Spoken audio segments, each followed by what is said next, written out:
اعوذ باللہ من الشیطان الرجیم، بسم اللہ الرحمن الرحیم۔ سیف قریشی یوٹیوب چینل میں ویلکم۔ السلام علیکم ورحمۃ اللہ وبرکاتہ۔ آج جو عمل میں آپ کے ساتھ شیئر کر رہا ہوں اس کا نام ہے سیونتھ ہیون یا ساتواں آسمان، اور اس کا نام یہ میں نے اس لیے رکھا ہے کہ سورہ یاسین جو 36واں سورہ ہے کلام پاک کا، اس میں جتنے بڑے بڑے کائناتی راز اللہ پاک نے کھولے ہیں، یا جس قدر اپنی مملکت، حکومت اور اپنے کنٹرولز، اپنے ایڈمنسٹریٹو پاورز، اپنی طاقتوں کا اور اپنے جو اختیارات ہیں ان کے بارے میں، اور سابقہ اقوام کے بارے میں، اور سب سے پہلے جہاں سے سورہ یاسین شروع ہوتی ہے، یاسین والقرآن الحکیم انک لمن المرسلین، اللہ پاک نے قسم کھائی ہے قرآن پاک کی کہ یاسین، اس کلام پاک یعنی قرآن حمید، قرآن مجید کی جو ہے وہ قسم ہے کہ آپ بے شک مرسلین میں سے ہیں، یعنی کہ ایسے پیغمبروں میں سے، ایسے انبیاء میں سے جن کو رسالہ دیا گیا یا جن کو کتاب دی گئی، ان میں سے ہیں۔ نبی پاک صلی اللہ علیہ وآلہ وسلم کے بارے میں یہ آیت آتی ہے۔ اب جوں آیت میں ہم سورہ میں ہم آگے بڑھتے ہیں تو مختلف چیزوں سے، مختلف باتوں سے یا مختلف حقیقتوں سے پردہ اٹھتا چلا جاتا ہے۔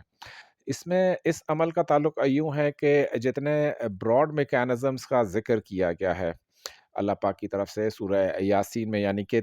جو میں نے گزشتہ ویڈیو کی تھی ایکسکلوزیولی سورہ یاسین کی، جو میرے ادھر بھی ٹائٹل پر، چینل کے ٹائٹل پر بھی موجود ہے، کہ سورہ یاسین میں موجود 3 دھماکوں کا ذکر۔ ان کانت الا صیحۃ واحدۃ فاذا هم خامدون، پہلا دھماکہ، ان کانت الا صیحۃ واحدۃ فاذ تاخذوهم وهم یخصمون، دوسرا دھماکہ، ان کانت الا صیحۃ واحدۃ فاذا هم جمیع لدینا محضرون، یعنی کہ تیسرے دھماکے کے بعد تو اکراس دا بورڈ کہہ دیا گیا کہ لدینا جمیع محضرون، کے سارے جمع کر کے ہمارے سامنے حاضر کر دیے جاؤ گے، یکلخت حاضر کر دیے جاؤ گے، کیونکہ جس بھی امر کا اللہ پاک ارادہ فرماتے ہیں سورہ یاسین میں ہی کہا گیا ہے نا، انما امرہ اذا اراد شیئا یقول لہ کن فیکون، تو کن فیکون کہہ دینے سے اب وہ امر یا جو وہ بات ہے وہ پلک جھپکتے پوری ہو جاتی ہے۔ اب ہم میں سے بہت ساروں کے جو معاملات ہیں روحانیت کے تو شاید کم ہو، لیکن دنیاوی معاملات میں بہت زیادہ لوگ پیچیدگیوں اور الجھاؤ کا شکار ہیں، یعنی کہ جو روزمرہ کے دنیاوی معاملات ہیں، کسی کا بزنس نہیں چل رہا، کسی کی شادی نہیں ہو رہی، کسی کے ساتھ امتحانوں کا مسئلہ ہے، کسی کو اولاد نہیں مل رہی، اور کسی کو اولاد تو مل گئی ہے لیکن وہ راہ راست پر نہیں ہے، یا اگر اولاد راہ راست پر ہے تو اس کا نصیب اچھا نہیں ہے، یا کسی کو صحت کا بہت ایسا کوئی مسئلہ درپیش ہے کہ وہ بیچارہ اٹھ بیٹھ نہیں سکتا، یا جسم کا کوئی اس کا عضو جو ہے وہ معذوری کا شکار ہے، یا اس کی ترقی پروموشن رکی ہوئی ہے، یا اس کے ساتھ کوئی ایسا واقعہ ہو گیا ہے کہ وہ پابند سلاسل ہے، جیل میں ہے، ہسپتال میں ہونا، جیل میں ہونا، یہ انسان اپنے بس میں نہیں ہوتا ہے، محتاجوں والی زندگی ہو جاتی ہے، آپ اپنی مرضی سے کچھ نہیں کر سکتے۔ یہ تو ان کے علاوہ جتنے بھی روحانی معاملات ہیں ان سب کے سب کا علاج جو ہے، اگر ہم کلام پاک میں سمرائز کر کے ڈھونڈتے ہیں تو وہ سورہ یاسین کی شکل میں ہمیں اللہ پاک نے وہ خزانہ عطا کر دیا ہے۔ سورہ یاسین عمل ایکسپلین کرنے سے پہلے صرف میں 2 منٹ مزید لوں گا۔ سورہ یاسین کے بارے میں بہت ساری احادیث ہیں جو کہ اویلیبل ہیں، کچھ صحیح ہیں میں بھی ہیں اور کچھ جو ہے ویسے بھی مروی کی گئی ہیں، لیکن ان سب کا جو متفق علیہ جو سورہ یاسین کے برکات کے بارے میں، سورہ یاسین کی پلیسمنٹ کے بارے میں، سورہ یاسین کی اہمیت کے بارے میں ایک حدیث، چونکہ خیر وہ بہت زیادہ کنفرم حدیث نہیں ہے، لیکن بہرحال بیان کی جاتی ہے کہ ہر چیز کا ایک دل ہوتا ہے، یعنی قلب ہوتا ہے، اور کلام پاک کا جو قلب ہے وہ سورہ یاسین ہے۔ اور سورہ یاسین کے بارے میں ہی نبی کریم صلی اللہ علیہ وآلہ وسلم نے اس خواہش کا اظہار کیا تھا کہ میری خواہش ہے کہ یہ ہر امتی کے دل میں ہو سورہ، یعنی کہ اب وہ کیا ہستی رحمت للعالمین خاتم النبیین، وہ اگر ہم سے کسی خواہش کا اظہار کرتے ہیں تو جتنا بھی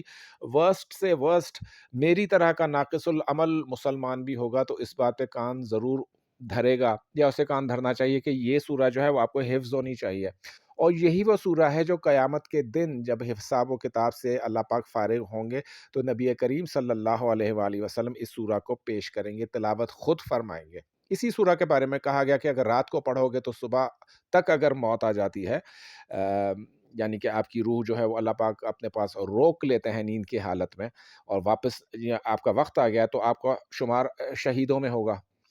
اور اگر آپ دن میں پڑھتے ہیں، فجر کی نماز میں پڑھتے ہیں، دن میں پڑھ لیتے ہیں، تو دن بھر کی تمام حاجتوں کے لیے یہ سورہ مبارکہ کافی ہے، کیونکہ اس میں بہت ہی بڑے میگنیٹیوڈ کے کائناتی فنکشنز ڈیفائن کیے گئے ہیں اللہ پاک کی طرف سے۔ سلام قول من رب الرحیم آیت نمبر 58 کو کہا جاتا ہے کہ یہ پھر کلام پاک کا دل سورہ یاسین کا جو قلب ہے یا دل ہے وہ ہے سلام قول من رب الرحیم۔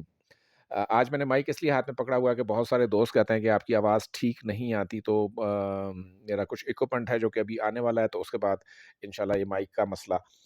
ٹھیک ہو جائے گا۔ اب امید ہے کہ آواز ٹھیک آ رہی ہے سب لوگوں کو۔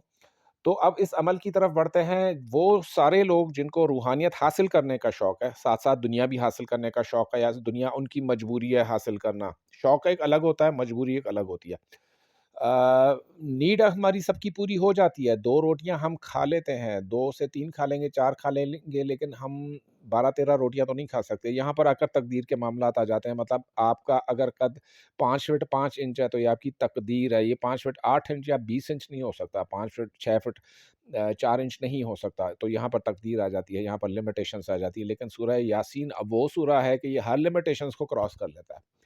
اس عمل کو 7th ہیون میں نے اس لیے نیم دیا ہے کہ یہ پہلے آسمان سے لے کر 7ویں آسمان تک، کیونکہ اللہ پاک نے 7 آسمان بنائے ہیں اور 6 دنوں میں تخلیق کی ہے، پوری کائنات 6 دنوں میں تخلیق کی ہے، 7 آسمان اللہ پاک نے بنائے۔ تو 7ویں آسمان کے اوپر جو ہے وہ اللہ پاک کا عرش ہے۔ اب اللہ پاک کے عرش تک پہنچنے کے لیے ہمیں پہلے یہ 7 کے 7 آسمان کراس کرنے پڑیں گے، یا ہمیں روز قیامت کا انتظار کرنا پڑے گا کہ جس دن فرشتے عرش کو تھامے ہوئے اتریں گے اور اللہ پاک کی ذات عالی مرتبت سبحانہ و تعالی اس عرش کے اوپر یعنی اس تخت کے اوپر تشریف فرما ہوں گے، اور ہم سب لوگوں کا حساب و کتاب کریں گے، ان کا جائزہ لیں گے، اعمال کی کتاب کھلے گی اور باقی جو واقعات سیکوینس میں آتے ہیں۔ کہنے والی بات یہ ہے کہ اگر ہم دنیا میں رہتے ہوئے اپنی باطنی آنکھ کھولنا چاہتے ہیں یا عرش اللہ سبحانہ و تعالیٰ کا مشاہدہ کرنا چاہتے ہیں، دیکھیں کلام پاک میں یا احادیث مبارکہ میں کہیں پر بھی اس بات کا منع نہیں ہے کہ اگر کسی کو القاء ہو جاتا ہے یا کوئی کوشش کرتا ہے اللہ پاک کے عرش کو دیکھنے کی، یا یہ خواہش رکھتا ہے کہ میں اللہ پاک کو دیکھ لوں اپنی ظاہری آنکھ سے، تو اس کے لیے تو اللہ پاک نے کتاب میں منع فرما دیا ہے کہ لا تدرکہ الابصار وہو یدرک الابصار وہو اللطیف الخبیر کی آیت آ گئی،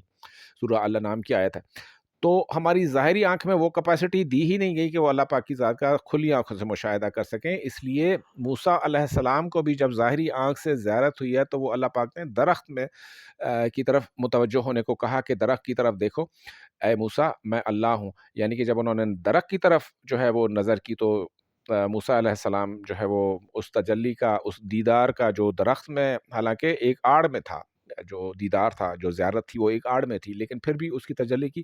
تاب نہ لا سکے، بے ہوش ہو گئے۔ اب امت محمدیہ میں جو اللہ پاک نے ہمیں یہ بخشا ہے اعزاز کہ ہم آخری نبی کی آخری مطلب امت سے تعلق رکھتے ہیں، اور یہ سب سے بڑی چہیتی امت ہے جس کا حساب و کتاب کا دورانیہ بھی بڑا ہی کم ہوگا، یعنی کہ عصر سے مغرب تک ٹوٹل ٹائم ہوگا مسلمانوں کی نبی کریم کی امت کے حساب و کتاب کا، باقی پوری دنیا کے لیے جو ٹائم ہوگا وہ فجر سے لے کر عصر تک کا ٹائم بتایا جاتا ہے کہ اتنا ٹائم لگ جائے گا، یعنی ان کو اتنا فیل ہوگا کہ فجر سے عصر ہو گئی اور ہمارا حساب کتاب کمپلیٹ نہیں ہو رہا۔ اور امت محمدیہ صلی اللہ علیہ وآلہ وسلم اس کو کوئی تو ایسے اللہ پاک نے امتیاز سے نوازا ہے کہ لیلۃ القدر بھی عطا کی، 15 شعبان بھی عطا کی، اور آپ صلی اللہ علیہ وآلہ وسلم جن کی ہم امت ہیں انہیں اعلیٰ ترین اعزازات کے ساتھ نوازا کہ آپ فل پروٹوکول کے ساتھ معراج کی طرف جو ہے وہ بلایا گیا۔ تو عمل کو آغاز کرتے ہیں، اور یہ مائنڈ سائنسز کے اسٹوڈنٹ کے لیے جو روحانی پرواز کرنا چاہتے ہیں، جو باطنی آنکھ کھولنا چاہتے ہیں، جو چاہتے ہیں کہ وہ ادھر ارادہ کریں اور ادھر واقعہ پیش آ جائے، یعنی کہ پازیٹیو واقعہ، یعنی کہ ان کی جو حاجتیں ہیں وہ پوری ہو جائیں، لہجہ بھی نہ لگے، لمحہ بھی نہ لگے، اور within a blink of eye ان کے کام ہو جایا کریں، ان کی ترقیاں ہو جایا کریں، چاہے روحانی ہو، چاہے دنیاوی ہو، چاہے جسمانی ہو، جس بھی طرح کی ترقی آپ چاہتے ہو، تو اس میں اللہ پاک سے ڈائریکٹ جو ہے وہ رجوع کیسے کیا جائے، اور وہ کون سا عمل ہے جو کہ آپ کو ڈائریکٹ اللہ پاک کے سامنے پیش کر دیتا ہے، یا پھر پیش تو ہم سارے ہی ہوتے ہیں، عمل بھی ہم سب کے پیش ہو رہے ہوتے ہیں، لیکن مشاہدہ نہیں ہوتا، ہمیں پتہ نہیں چلتا کہ ہمارا عمل پیش بھی ہوا کہ نہیں، اور وہ عرش کیسا ہے۔ انسان کی سب سے بڑی خواہش رہی ہے کہ وہ جنتوں کا نظارہ کرے، مشاہدات کو کھولے، باطنی آنکھ کو کھولے، اور یہی وہ مقام ہے۔ دیکھیں عالم بالا میں جب مرنے کے بعد یا روز محشر کے دن تو سب کی آنکھیں کھلی ہوں گی نا. اب تو سارے پردے دور ہو گئے. پردے تو یہاں سے ہٹانے ہیں, دیکھنا یہاں سے, مشاہدہ یہاں سے کرنا ہے, قلب کی آنکھ سے کرنا ہے. تو یہاں اسٹارٹ عمل کرتے ہیں. فرسٹ آف آل تو کسی کو اس عمل کی اجازت لینے کی ضرورت نہیں ہے, خاص طور پر سب کے لیے اجازت ہے, کیونکہ یہ عمل مائنڈ سینسر سے تعلق رکھتا ہے. ہیلپ ہم نے لی ہے سورہ یاسین سے, اور اس عمل کے 3 حصے ہیں. پہلے حصے میں آپ نے خود کو ریلیکس کرنا ہے, دوسرے حصے میں تلاوت کرنی ہے, تیسرے حصے میں آپ نے ایک اور آیت ہے کلام پاک کی, اب وہ پڑھنی ہے. عمل کچھ اس طرح سے ہے کہ آپ نے پہلے بیٹھ جانا ہے سیدھا, جیسے میں اس وقت بیٹھا ہوا ہوں, یعنی کہ کوئی ٹیک آپ نے نہیں لگانی. کوشش کریں کہ کوئی ٹیک نہ لگائیں. کھانا کھائے ہوئے آپ کو کم از کم 2 سے 2.5 گھنٹے گزر چکے ہوں, 3 گھنٹے گزر چکے ہوں تو بہت زیادہ ہے. عشاء کے بعد کرنے کا عمل ہے, اور چاہیں تو ایک دفعہ آپ فجر میں بھی کر سکتے ہیں اگر آپ کی استطاعت ہے تو. یہاں پہ آپ نے ریلیکس کرنا ہے خود کو, یعنی پہلے سیدھے بیٹھ کر آپ نے 3 دفعہ گہری سانسیں لینی ہے. اس کے بعد آپ نے سانس کی مشق کرنی ہے. یہ سانس کی مشق میں نے پہلے بھی بتائی ہوئی ہے, یعنی کہ ایک نوسٹرل آپ نے بند کرنی ہے, دوسری سے سانس اندر کھینچنی ہے. لیفٹ کو بند کرنا ہے انگلی رکھ کے, رائٹ سے سانس اندر کھینچیں گے, 10 سیکنڈ سانس کھینچی, پھر آپ نے دونوں بند کر دینی ہے. پھر یہاں پر سانس کو ہولڈ کرنا ہے, یعنی اس جگہ کا تصور کرنا ہے. سانس ایسے آنکھیں بند کر کے آپ نے سانس روکی, اس جگہ کا تصور کیا, اور پھر یہ جس سائڈ سے آپ نے سانس لی ہے اس کو بند کر کے اس کی الٹی سائڈ سے آپ نے سانس کو نکال دینا. یہ آدھا چکر ہے. اس کا سیکنڈ پارٹ یہ ہے کہ جس نوسٹرل سے آپ نے اخراج کیا ہے اس نوسٹرل سے واپس سانس کھینچیں, جبکہ رائٹ والا آپ کا بند ہے نوسٹرل, اور پھر روک لیں, اور پھر لیفٹ والے کو بند کر کے رائٹ سے اخراج کریں. تو یہ ایک چکر کہلاتا ہے. اس کو دوبارہ سن لیجیے گا, یا میری ویڈیو لسٹ میں یہ سانس کی مشق موجود ہے. یہ اس طرح آپ نے کم از کم 5 چکر کرنے تاکہ پھیپھڑے مطلوبہ مقدار میں آکسیجن ایبزارب کر لیں. اور کیونکہ سانس کا جو روکنا ہے یا سانس کو اندر کھینچنا ہے یہ بہت بڑا روحانی فنکشن ہے. خیال اور سانس, خالد خان خلجی صاحب نے ایک کتاب لکھی تھی, وہ کتاب کا ریویو میں کسی دن کروں گا, پیش کروں گا. آپ کی حیرتوں کے پہاڑ ٹوٹیں گے کہ سانس کا جو میکینزم ہے یہ اگر آپ کو سمجھ میں آ جائے تو دنیا کی کوئی بیماری آپ کو ہو ہی نہیں سکتی ہے, جو جس طرح سے انہوں نے ڈیفائن کیا ہے, اور جس طرح یوگیوں نے اس کو سانس پرانایاما میں استعمال کیا ہے, یا دیگر وہ کرتے ہیں سانس میں سے کتنی بیماریوں کا علاج. تو یہ 5 چکر آپ نے کر لیا. اس کے بعد آپ نے 10 سے لے کر 1 تک, 10 سے لے کر 1 تک الٹی گنتی گننی ہے, لیکن بہت ہی آہستہ گننی ہے, بہت ہی آہستہ. 10, پھر 9, پھر 8. یہ جب آپ 1 پر پہنچیں گے تو آپ کمپلیٹلی باڈی آپ کی ریلیکس ہو چکی ہوگی, اور آپ کا دھیان جو ہوگا آپ کی پیشانی کی طرف ہوگا. اب آپ نے کھلی آنکھوں سے, یا اگر سورہ مبارکہ آپ کو حفظ ہے تو بہت ہی اچھی بات ہے, آنکھیں بند کر کے پھر پڑھائی شروع کریں. بسم اللہ الرحمن الرحیم 1 دفعہ پڑھیں گے, اور عمل سے پہلے آپ درود پاک 3 مرتبہ ضرور پڑھ لیں, اور اینڈ میں بھی پڑھیں. اول آخر 3 مرتبہ درود شریف لازم ہے پڑھنا اس طرح کے عمل میں, کیونکہ پروٹیکشن ہو جاتی ہے بہت بڑی, آپ کی روحانی پروٹیکشن ہو جاتی ہے درود پاک پر, درود پاک پڑھنے سے. تو یہاں پر آپ نے پوری سورہ شروع کی, یاسین والقرآن الحکیم انک لمن المرسلین, یہاں سے آپ نے شروع کیا. اب جب آیت نمبر 58 پر پہنچیں گے, یعنی وہ ہے سلام قولا من رب الرحیم, تو آیت نمبر 58 کو آپ نے 5 سے 7 منٹ اندازاً آنکھیں بند کر کے پڑھنا ہے. یعنی کہ اگر آپ کتاب کھلی رکھ کر پڑھ رہے ہیں سورہ یاسین, اور یہاں آیت نمبر 58 آئی, تو آنکھیں آپ اپنی بند کریں گے. یہاں 5 سے 7 منٹ آپ سلام قولا من رب الرحیم پڑھنا شروع کریں گے. یہاں اب آپ نے تصور کرنا ہے کہ آپ ایک گلاس کی ایلیویٹر میں موجود ہیں, یعنی لفٹ میں موجود ہیں. آپ نے گلاس کی لفٹس دیکھی ہوں گی, بہت ساری بلڈنگوں میں لگی ہوتی ہیں کہ آپ وہ کیپسول نما لفٹ ہے وہ اوپر جا رہی ہوتی ہے, بہت بڑی اونچی عمارت ہے. یہاں آپ نے تصور کرنا ہے کہ آپ کا گھر وہ عمارت ہے, اس کے باہر یہ لفٹ لگی ہوئی ہے, اس میں آپ کھڑے ہوئے ہیں, اور آپ نے 7th فلور کا بٹن دبا دینا ہے. اس لفٹ میں داخل ہونے کے بعد سلام قولا من رب الرحیم والا آپ چل رہا ہے, پیچھے سے آپ کا ذکر چل رہا ہے. یہ 7th فلور کا بٹن دبایا, یک لخ لفٹ کے دروازے بند ہوتے ہیں, اور لفٹ اوپر اٹھنا شروع ہوتی ہے, اوپر اٹھنا شروع ہوتی ہے. اب لفٹ کی مرضی ہے کہ وہ ہر فلور پر رکے, اس میں مزید پیسنجر سوار ہوں, مزید ارواح سوار ہوں, کوئی بھی انسان داخل ہو سکتا ہے, کوئی بھی انسان اتر سکتا ہے, لیکن آخری جو ڈیسٹینیشن ہوگی وہ ہوگی 7واں فلور, 7th فلور. یہاں پر اچانک سے دروازہ کھل جائے گا. یہ آپ کا پورا تصور میں پوری بات ہو رہی ہے, یعنی کہ آپ نے یہ تصور جمانا ہے 7th ہیون کا, 7ویں آسمان کا. جیسے ہی آپ کے سامنے دروازہ کھلتا ہے تو یوں سمجھ لیں کہ اب یہ آپ کے اپنے تصور کے تخیل اور اپنی روحانی پرواز کے اوپر ہے, کہ چاہیں تو ڈائریکٹ عرش آپ کے سامنے آ جائے گا. 7ویں آسمان کے بعد ڈائریکٹ عرش آپ انسانوں کے سامنے آ جاتا ہے. بہت سارے لوگوں نے یہ مشق کی ہے, بہت ہی میری یہ ایک اپنے جو مائنڈ سائنسز کے اسٹوڈنٹس کو میں سکھا رہا ہوتا ہوں، جو سب سے اچھی پریکٹس کر رہے ہوتے ہیں بچے، عرش جب سامنے آ جاتا ہے تو آپ نے جس بھی نیت سے یہ مراقبہ کر رہے ہیں، یہ مراقبے کی نیت آپ کو عمل سے پہلے بنانی ہوگی کہ یا اللہ میں روحانی ترقی چاہتا ہوں، یا اللہ میں فلاں کام میں کامیابی چاہتا ہوں، یا اللہ میں شادی کرنا چاہتا ہوں یا چاہتی ہوں فلاں جگہ، یا میری عمر نکلی جا رہی ہے، جو بھی آپ کی حاجت ہے یہ نیت آپ نے پہلے بنا لینی ہے۔ یہ جیسے ہی آپ کا عرش کھلے گا، وہاں سے آپ کو کوئی نہ کوئی میسج، کوئی نہ کوئی بات، کوئی نہ کوئی کہانی آپ کے کانوں میں آئے گی، اب وہ آپ نے یاد رکھنی ہے۔ یہ سب کے پاس ہوتا ہے، سب کے ساتھ یہ آتی ہے۔ یعنی کہ کوئی آپ کو کوئی بات کہہ دے کہ یہ چیز پڑھو، یہ چیز کرو، یہ چیز کھاؤ، یہ چیز منع ہے تمہیں،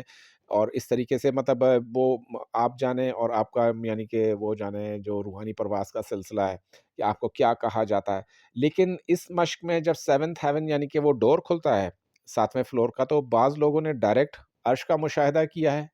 کہ وہ کس قدر عظیم الشان ہے، یا عرش کے کسی حصے کا مشاہدہ کیا ہے، کیونکہ عرش کی جو وسعت ہے وہ ہماری تو نظروں میں شاید آ نہ سکے۔ لیکن پرسنل جو میرا اس میں ایکسپیرینس رہا ہے کہ جو عرش کے پلرز ہیں وہاں تک بہت سارے لوگ پہنچ جاتے ہیں۔ اب عرش کے پلرز کے اوپر انسان کی اپنی وہ ہے پریکٹس ہے کہ وہ پہلے دن پہنچے، دوسرے دن پہنچے، یا اس کو سال لگ جائے، 6 مہینے لگ جائیں۔ ایسے بھی اسٹوڈنٹس ہیں جن کو 3 مہینے کچھ نظر نہیں آتا، وہ تنگ آ کے مشق چھوڑ دیں، بھائی یہ کام نہیں کر رہی۔ ایسا نہیں ہوتا۔ ہماری ساری غذا کے انٹیک میں بہت ساری چیزیں منحصر ہیں۔ اب یہ جب آپ کے سامنے دروازہ کھل جائے اور عرش کا ہلکا ہلکا سا تصور آپ کے دماغ میں آ جائے اور 5-7 منٹ آپ اس تصور میں رہ چکے ہوں، تو پھر آپ نے آنکھیں کھولنی اور باقی سورہ پورا کرنا ہے۔ ٹھیک ہے، سلام قول من رب الرحیم، پھر وہاں سے شروع کریں وَمَتَازُ الْيَوْمَ أَيُّهَا الْمُجْرِمُونَ سے لے کر آخری جو آیت مبارکہ ہے۔ اب جب آخری آیت آپ نے پڑھ لی تو اس کے بعد آپ نے 70 مرتبہ یہ آیت پڑھنی ہے۔ ایک اور آیت آپ کو دے رہا ہوں، یہ سورہ یاسین ختم کرنے کے بعد آپ پڑھیں گے واللہ واسع علیم۔ یہ آیہ مبارکہ جو ہے یہ تقریباً 10 سے 12 دفعہ مختلف اس میں صورتوں میں اس آیت کو دہرایا گیا ہے، واللہ واسع علیم۔ بے شک اللہ جو ہے وہ وسعت والا ہے اور علم والا ہے۔ اب وسعت کتنی ہے؟ ہماری جتنی بساط ہے، جتنی جھولی ہے ہماری، وہ ہمیں تو اتنی عطا ملے گی نا۔ ہمیں اپنی وسعت بڑھانی ہوگی، ہمیں اپنی جھولی کو براڈ کرنا ہوگا اگر ہمیں زیادہ چاہیے تو۔ اب اگر ہم قناعت پسند ہیں تب بھی ہمیں وسعت کی ضرورت ہے، روحانی وسعت کی ضرورت ہے، وسعت ہی وسعت ہے۔ واسعون علیم کہ اللہ پاک علم والا ہے اور وسعت والا ہے، کہ اس کو پتہ ہے کہ آپ کتنی وسعت سنبھال سکتے ہو، یا اس کو پتہ ہے کہ آپ کو کتنی وسعت دکھانی ہے، یا اس کو پتہ ہے کہ آپ کو کس قدر سلطان کی طاقت عطا کرنی ہے۔ کیونکہ سورہ رحمان میں جو آیت آتی ہے یا معاشر جن والا انس، تو وہاں پر اللہ پاک فرماتے ہیں کہ نہیں نکل سکتے ہو کائنات کی حدود سے الا بسلطان۔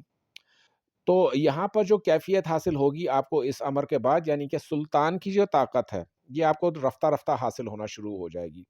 یہ آپ نے ذکر کر لیا، اس کے بعد 70 مرتبہ آپ نے یہ پڑھ لیا واللہ واسع علیم آیت پڑھ لی، اور اس کے بعد آپ چاہیں تو دعا مانگیں، یہ چاہیں تو ویسے ہی سو جائے۔ اس کے بعد بڑا آپ نے کاغذ قلم رکھ کر سونا ہوگا۔ صبح جو بھی آپ نے خواب دیکھا ہو وہ صبح اسے قلم بند ضرور کر لیجیے گا۔ یہ عمل آپ کو جو ہے روحانیت کی ان بلندیوں تک لے جائے گا، وسعتوں تک لے جائے گا، رفتوں تک لے جائے گا، آپ کو کیفیات تک لے جائے گا، جذبات تک لے جائے گا، عشق تک لے جائے گا، لامحدود آپ کی پاورز تک لے جائے گا، آپ کا جو کھویا ہوا مقام ہے، مرتبہ ہے، اس تک لے جائے گا، عزتوں سے نوازے گا، رزق سے نوازے گا، آپ کی جو بات ہے اس میں تاثیر پیدا ہو جائے گی، اگلا آپ کی بات سننے لگ جائے گا، لوگ فرما بردار ہوں گے، مخلوق تابع ہوگی، موکلات آپ کے آگے ہاتھ جوڑ کر کھڑے ہوں گے کہ بھائی ہمیں 7ویں عرش سے آپ کے لیے کہا گیا ہے کہ بھائی جاؤ اس کی مدد کرو، کہ کوئی کام ہے تو بتائیں، کیا حکم ہے میرے آقا۔ یہ اس طرح کے واقعات بھی اس عمل میں ہوتے ہیں۔ تو یہ کوئی باقاعدہ وظیفہ نہیں ہے، یہ مائنڈ سائنسز کو امیلگمیٹ کیا گیا ہے سورہ یاسین کے عمل کے ساتھ، اور یہ آج کل کے دور کی بہت بڑی ضرورت ہے کہ ہم اپنے مائنڈ کو، اپنے جو روحانی وجود ہے اس کو منور کیسے کرتے ہیں، اس کو انرجائز کیسے کرتے ہیں، اس کے اندر کتنی کیپیسٹی، وسعت اور اللہ پاک سے کنیکشن پیدا کرتے ہیں۔ ثواب کا تو اس عمل میں کوئی ذکر ہی نہیں ہے کہ کتنا زیادہ ثواب ہے اس عمل کو کرنے کا۔ یعنی کہ ایک دفعہ جیسے میں نے شروع میں احادیث کا حوالہ دیا کہ سورہ یاسین پڑھنے سے آپ کے اوپر، یا اگر آپ قبرستان جاتے ہیں اس وقت بھی حدیث ہے کہ اس قبرستان سے عذاب موقوف کر دیا جاتا ہے۔ اب کتنی مدت کے لیے موقوف کیا جاتا ہے یہ ہمیں نہیں پتہ، یہ رب تعالیٰ کی ذات جانتی ہے، کہ بعضوں کا تو ایک لفظ پڑھنے والا جو پار ہے، بعضوں کا جو پورا قرآن شریف پڑھنے والا وہ جو ہے وہ بھی لٹکا ہوا ہے۔ تو یہاں نیت، خلوص اور آپ کا جو ارادہ ہے یہ بڑا کام کرے گا۔ اور سورہ یاسین میں جیسے اللہ پاک فرماتے ہیں اینڈ میں انما امرہ اذا اراد شیئا یقول له کن فیکن فسبحان الذی بیدہ ملکوت کل شیء والیہ ترجعون۔ تو عرش پر جب بھی آپ کی نگاہ پڑے تو اس آیت کا حوالہ ضرور دیا کریں کہ اللہ پاک آپ تو پاک ہیں، آپ کے ہاتھ میں ہر طرح کی مملکت ہے، بادشاہی ہے، آپ کے ہاتھ میں ہر پاور ہے، تو آپ ہمیں بھی تھوڑی سی اس میں سے عطا کر دیجئے کہ میں فلاں بندے کا بھلا کرنا چاہوں تو اس کا بھلا ہو جائے، اپنے گھر کے معاملات سیدھے کرنا چاہوں تو میرے معاملات سیدھے ہو جائیں۔ وہ آپ کو عطا کر دیتے ہیں، لیکن بات یہ ہے کہ ہم اس دوستی کو بھلا بیٹھتے ہیں، اس دوستی کو چھوڑ دیتے ہیں، یعنی پھر باہر آ جاتے ہیں کہ جیسے مثال ہے نا ایک کلام پاک میں کہ جب وہ طوفان میں کشتی گھر جاتی ہے تو بہت ہی شدومت کے ساتھ اللہ پاک کو پکارا جاتا ہے، اور جب وہ کنارے پر ٹھیک ٹھاک پہنچا دیتا ہے تو اس کے بعد تو کون اور میں کون، وہ احسان فراموشی کی یہ بات آ جاتی ہے انسان کے اندر، تو انسان بڑا احسان فراموش ہے۔ اگر اس عمل میں آپ کو کوئی دقت پیش آئے یا کوئی بات سمجھ میں نہیں آئی ہو تو کمنٹس میں آپ پوچھ سکتے ہیں۔ اور ویڈیو غالباً طویل ہو گئی ہے، تو اگلی ویڈیو تک رہتی کائناتوں تک اللہ پاک ہم سب کے ساتھ ہیں، اپنا بہت زیادہ خیال رکھیے گا۔ Thank you.